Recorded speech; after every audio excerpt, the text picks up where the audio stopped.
ضیاء العلوم کے اندر جو اس قسم کی پرسنالٹی آئی حضرت مولانا غلام قادر صاحب جیسی، تو پورے ڈسٹرکٹ کے اندر کمیونل ہارمونی بھی پیدا ہوئی۔ بہت سارے میں نے ہندو، سکھ اور اپنے عیسائی بردرز اور فرینڈز سے سنا کہ بھائی رول ماڈل بننا ہے تو حضرت مولانا غلام قادر صاحب کے پیچھے پیچھے چلو، بلکہ اپنی کنسلٹنسی اور پریشانیوں کو لے کر کے غیر مسلم میں یعنی آتے ہوئے دیکھے اور حضرت سے دعاؤں کی درخواست کرتے ہوئے۔ ایک طالب علم 9th کا آپ حضرت مولانا غلام قادر صاحب کے مدرسے کا لے لو یا 10th کا لے لو، ایک جنرل اسکول کا لے لو یا پرائیویٹ کسی اچھے اسکول کا لے لو، اس کے ساتھ باقی بچے جو وہ کمپیٹ نہیں کر سکیں۔ بسم اللہ الرحمن الرحیم۔ السلام علیکم ورحمۃ اللہ وبرکاتہ۔ وعلیکم السلام ورحمۃ اللہ وبرکاتہ۔ خدائے لفظل آپ سب کو اپنے حفظ و امان میں رکھے۔ برادران محترم، جیسا کہ آپ بخوبی جانتے ہیں کہ جامعہ ضیاء العلوم پونچھ جموں و کشمیر جو اپنی عمر کے 50 سال مکمل کر چکا ہے، اور ہم نے اس موقع پر جامعہ کی 50 سالہ تقریبات کے انعقاد کا بھی اعلان کیا ہوا ہے۔ ان تقریبات کا ایک اہم حصہ ان چند مخصوص شخصیات سے ملاقات کا بھی ہے جنہوں نے جامعہ ضیاء العلوم کو قائم ہوتے دیکھا اور جامعہ ضیاء العلوم کو پروان چڑھتے ہوئے بھی دیکھا۔ اس سے پہلے بھی ہم نے پونچھ کی بعض علمی، دینی اور ادبی شخصیات سے آپ کی ملاقات کروائی ہے جنہوں نے اس حوالے سے بہت ہی مفید ترین معلومات فراہم کی ہیں۔ آج ہمارے اسٹوڈیو میں بہت ہی اہم شخصیت اور بہت ہی خاص مہمان محترم جناب ڈاکٹر محمد اسماعیل صاحب تشریف لائے ہیں۔ ڈاکٹر صاحب ضلع کے HOD بھی رہے ہیں، chief animal husbandry officer retired ہوئے ہیں۔ اس کے ساتھ ساتھ دعوت و تبلیغ کے ساتھ بھی ان کا بڑا پرانا رشتہ رہا ہے۔ تو ڈاکٹر صاحب بہت بہت شکریہ۔ جی بہت شکریہ آپ کا ضیائی میڈیا نیٹ ورک میں آپ کا استقبال ہے، خوش آمدید ہے۔ جی بہت بہت شکریہ۔ ڈاکٹر صاحب، میرا پہلا سوال آپ سے یہ ہے کہ جب آپ پونچھ میں آئے اور یہاں ڈگری کالج میں آپ نے چند سال تعلیمی سال گزارے، جامعہ ضیاء العلوم سے آپ کا ایک تعلق قائم ہوا، مولانا غلام قادر صاحب سے آپ کا ایک تعلق قائم ہوا، اس کی کچھ روداد ہمیں سنائیں گے کہ کس طرح سے کن حالات میں آپ کا ایک تعلق قائم ہوا اور اس کے بعد جامعہ کے وہ حالات جن میں جامعہ نے اپنے آپ کو قوم کے لیے وقف کیا، آپ اس پر کوئی روشنی جی سعید صاحب، میں نے 78 میں ڈگری کالج پونچھ جوائن کیا تھا، اور سب سے پہلے ہمارے ایک ڈاکٹر صاحب ہیں، ڈاکٹر یاسین صاحب رجوری کے، وہ مجھے حضرت کے پاس لائے، حضرت مولانا غلام قادر صاحب کے۔ اور جب وہ ان کی مجلس میں، پورا مدرسہ بڑا تو تھا نہیں، بگیلا مسجد چھوٹی سی تھی، ساتھ ہی میں چند کمرے مدرسے کے تھے۔ جب میں اور ڈاکٹر یاسین صاحب حضرت کے پاس گئے تو الحمدللہ اس وقت حضرت جوان تھے، داڑھی سفید نہیں تھی، جوان تھے الحمدللہ۔ تو حضرت کا جب ہم نے چہرہ دیکھا تو اس نورانی چہرے نے، سیدھی بات میں کہوں گا کہ ہمارے دلوں پر اثر کر دیا۔ اس کے بعد ہی پہلی ملاقات کے بعد میں جامعہ سے تو بعد میں متاثر ہوا،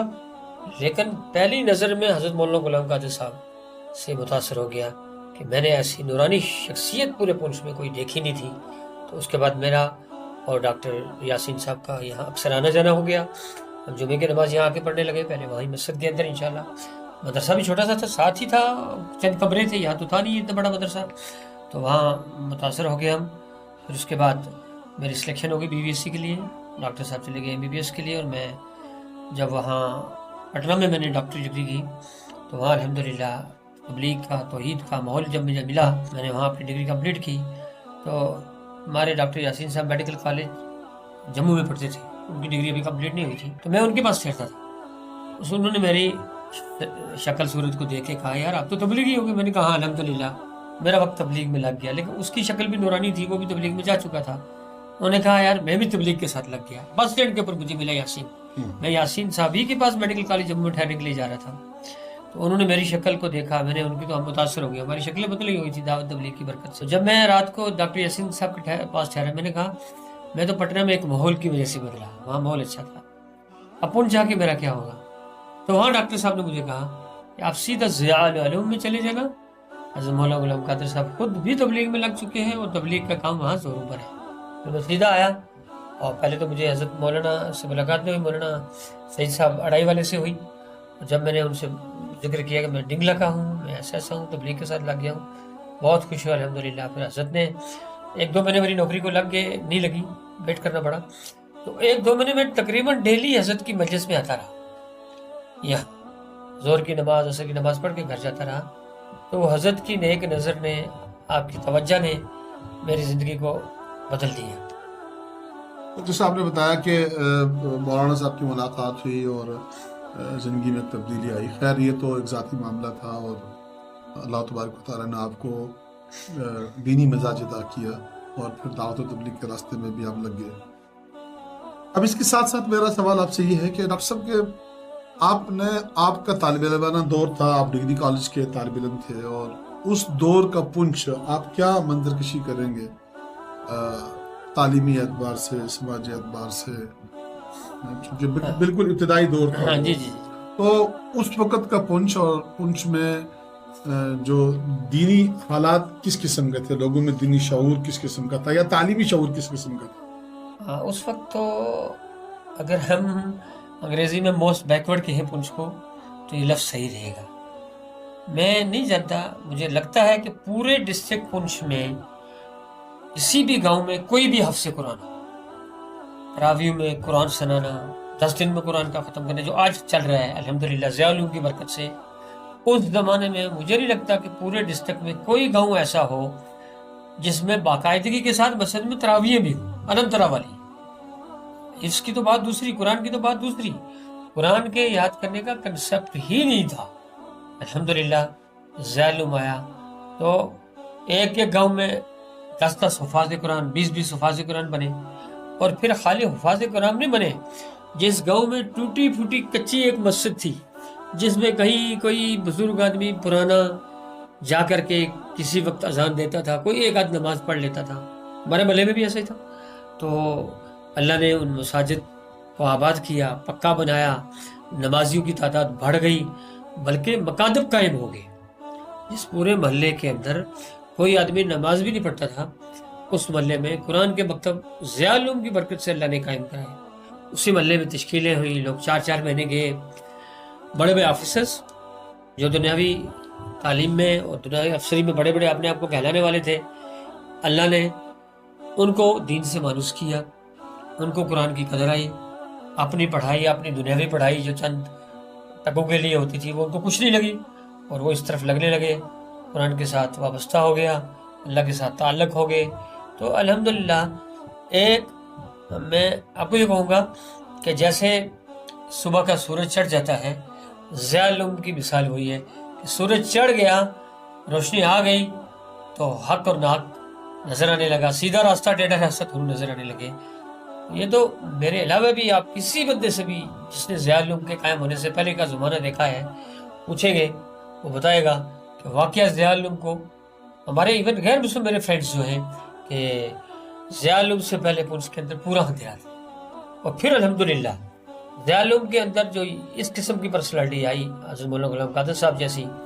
تو پورے ڈسٹرکٹ کے اندر کمیونل ہارمونی بھی پیدا ہو گئی. میں نے دیکھا کئی جگہ میں طوفان آئے، غیر مسلم میں، ہمارے سکھ برادرز میں، تو حضرت نے چندہ کر کے وہاں پہنچے. پریشانی آئی، لوگ طوفانوں میں گر گئے، تو حضرت مولانا غلام قادر صاحب نے یہاں سے پیسہ لیا. مجھے یاد ہے کئی دفعہ ایسا واقع ہوئے، اور ان غیر مسلم بھائیوں میں جا کر کے پیسہ تقسیم کیا. اور یہ جو کمیونل ہارمونی بھی الحمدللہ یہاں سٹی میں آئی. اسی لیے الحمدللہ آج خالی مسلمان ہی نہیں ضیاء العلوم کو جاتے، بلکہ ہمارے ہندو بھائی، سکھ بھائی، عیسائی بھائی بھی ضیاء العلوم کو ایک مثالی ادارہ سمجھتے ہیں، اور کئی انسانیت کا درس دینے والا.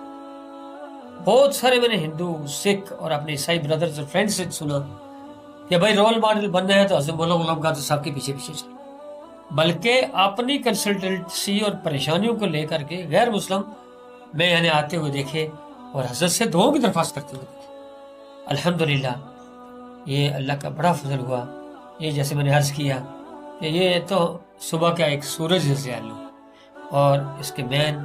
نیوکلس ہے حضرت مولانا غلام قادر صاحب. اللہ تعالیٰ ان کی عمر دراز کرے، صحت ٹھیک رکھے. نے ذکر کیا کمیونل ہارمونی کا، تو ضیاء العلوم کا جو کردار رہا ہے، چاہے وہ تعلیمی میدان ہو یا سماجی میدان ہو، ڈاکٹر صاحب چونکہ آپ ایک پیشے سے آپ ایک ڈاکٹر ہیں اور ایک بڑے عہدے سے آپ ریٹائرڈ ہیں، ایک ڈسٹرکٹ آفیسر کے عہدے سے آپ ریٹائرڈ بھی ہیں، بیوروکریسی میں آپ نے بڑا وقت گزارا ہے، ضلع انتظامیہ کے ساتھ رہ کر بہت سے مسائل میں آپ نے بہت سے معاملات کی نگرانی بھی کی ہے، تو ایز اے ڈاکٹر آپ کیا سوچتے ہیں کہ دینی تعلیم کے ساتھ ساتھ مولانا غلام قادر صاحب نے جو عصری ادارے کا جو قیام کیا اور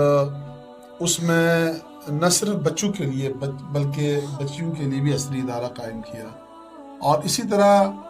ہمارے معاشرے میں بچیوں کو پڑھانا بڑا مایوس سمجھا جاتا تھا، تو ایز اے ڈاکٹر آپ کیا سمجھتے ہیں کہ مولانا غلام قادر صاحب کی جو دینی اور تعلیمی خدمات تو ہیں ہی،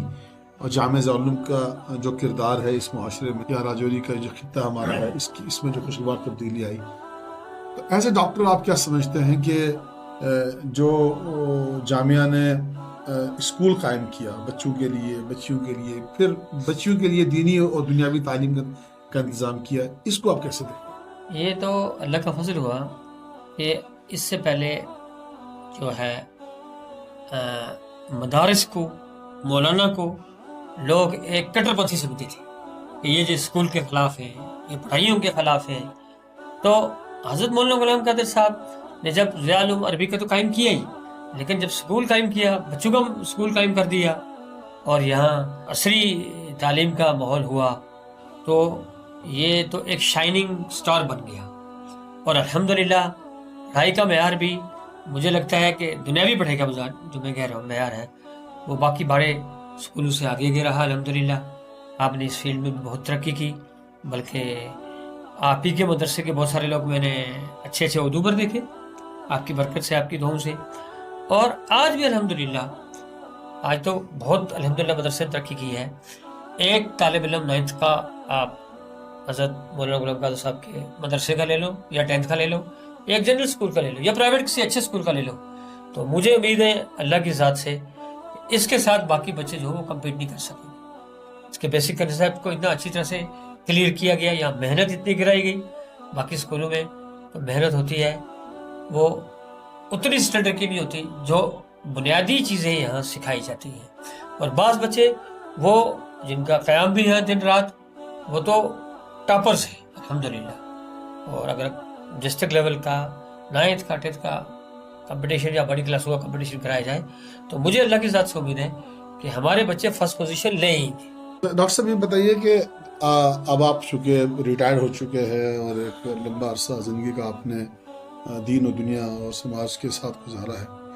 جب آپ مڑ کے دیکھتے ہیں وہ وقت پنچ کا جب آپ یہاں طالب علم تھے، آج سے 40 سے 45 سال پہلے کی بات ہے، تب کا پنچ آج کے پنچ کے بیچ میں اگر میں پوچھوں فرق کیا ہے، اور اس فرق میں ضیاء العلوم کا کردار کیا ہے، مختصراً آپ کیا جواب دیں گے؟ میں زیادہ بڑی مثال کیا دوں، ہمارے گاؤں میں، پورے گاؤں میں صرف ایک مسجد تھی، اس مسجد کو کہتے تھے ملا کی مسجد، اور وہ ملا کا محلہ تھا، ایک ملا صاحب سے تو اذان کبھی کبھی دیتے تھے اور نماز پڑھ لیتے تھے، باقی عمومی طور پر نمازوں کا کوئی ماحول نہیں تھا۔ ہمارا ڈنگلا ابھی باقی گاؤں سے زیادہ آگے نہیں ہے، بیکورڈ ہی ہے، چند حفاظ کرام ضیاء العلوم سے گئے، الحمدللہ جماعت کے ساتھ کافی سارے ہیں، اسلم بھائی نے وقت لگایا، میں نے لگایا، حافظ زکریا صاحب ہیں، تو اور بھی بہت سارے ساتھیوں نے ضیاء العلوم کی برکت سے، ضیاء العلوم کے ذریعے سے جب وقت لگایا تو پورے گاؤں کے اندر مساجد بن گئی، نماز کی پرسنٹیج جو 0 سے 1% آپ کہہ سکتے ہیں، پہلے کچھ بزرگ پرانے تھے وہ نماز پڑھ لیتے تھے، جیسے میرا نانا نماز پڑھتا تھا، میرے والد صاحب پڑھتے تھے، باقی ہمارے خاندان میں بھی نماز کا کوئی خاص رواج نہیں تھا، تو الحمدللہ مساجد آباد ہو گئی، اذانیں ہونے لگی۔ اب کسی بھی گاؤں میں جاؤ، اب خالی میں ڈنگلے کی بات نہیں کرتا ہوں، 75 لے لو، دھلیرا لے لو، بینچ لے لو، صبح فجر کا ٹائم ہوتا ہے تو اذانوں کی گونج کانوں میں پڑتی ہے، اور 99% لوگ جو ہیں ان مساجد کے اندر وہ ضیاء العلوم کے اسٹوڈنٹس ہیں، طالب علم ہیں، اور الحمدللہ اللہ نے پورے کے پورے گاؤں کو ضیاء العلوم کی وجہ سے آباد کیا ہے، دینی طریقے سے بھی، اور اس کی برکت سے دنیا بھی ہے الحمدللہ۔ کہ جب ہماری مساجد آباد ہو گئی، لوگ نمازی ہو گئے، حفاظ کرام ہو گئے، کہ میجورٹی ہر گاؤں کی پنجاب میں جا کے مزدوری کرتی تھی 3-3 روپے پر۔ الحمدللہ اس دین کی برکت سے جو 3 روپے کی مزدوری کے لیے پنجاب میں جا کے اپنا پوری سردیاں گزارا کرتے تھے، اللہ نے ان مساجد کی اس قرآن کی برکت سے جو حفاظ قرآن بنا، ان ہمارے گاؤں کو بھی کھاتا پیتا بنا دیا، ان گھرانوں کا کھاتا پیتا بنا دیا۔ آپ اگر اچھی طرح سے ڈیپلی اسٹڈی کریں گے کہ یہ آدمی جب ضیاء العلوم سے یا جب یہ دین سے، قرآن سے، نماز سے، مسجد سے جڑا ہوا نہیں تھا تو اس کی زندگی کو دیکھو کیسی تھی، صبح سے شام تک کتنی مزدوری کرتا تھا پھٹے ہوئے حال میں۔ جب ضیاء العلوم میں آیا، قرآن سیکھا، بچے نے قرآن سیکھا، تو میں تو کہتا ہوں ضیاء العلوم ہمارے لیے آسمانی دروازے کھولنے کا ذریعہ بن گیا۔ جی، تو آپ کا یہ کہنا ہے کہ معاشی کردار بھی ضیاء العلوم کا معاشی تھا؟ کردار بھی ضیاء العلوم کی وجہ سے بہت سارے بچے یہاں سے الحمدللہ میٹرک جنہوں نے کی، اس کے بعد وہ ہائر سیکنڈری گئے، ڈگری کالج گئے، تو وہاں انہوں نے کمپلیٹ کیا۔ آپ کو پتا ہے بہت سارے لڑکے ہمارے مثالی ہیں، علی گڑھ مسلم یونیورسٹی میں ہمارے یہاں کا لڑکا گیا ہے جو ریڈیو اسٹیشن کا، تو کمپلیٹ کیا، ٹاپر آیا، پی ایچ ڈی کی، اور پھر سائنٹسٹ بنے آل اوور انڈیا کا سائنٹسٹ بنا اور اس نے نئی نئی ایجادیں کی۔ اس میں اس ایجاد کے اندر بنیادی رول تو ضیاء العلوم کا، کیونکہ بیسیکلی ضیاء العلوم نے بچوں کا ذہن جو ہے وہ پاک صاف کر کے پڑھائی کے طور پر اتنا ڈیولپ کر دیا تھا کہ علی گڑھ مسلم یونیورسٹی میں بھی جا کے ہمارے بچے ٹاپر رہے۔ جی تو ڈاکٹر صاحب بہت بہت شکریہ، آپ نے بہت سی معلومات فراہم کی اور انشاءاللہ ہم آپ کو آئندہ بھی زحمت دیتے رہیں گے۔ ناظرین، انشاءاللہ تعالیٰ آپ سے پھر ملاقات ہوگی ایک نئی شخصیت کے ساتھ۔ بہت بہت شکریہ، السلام علیکم۔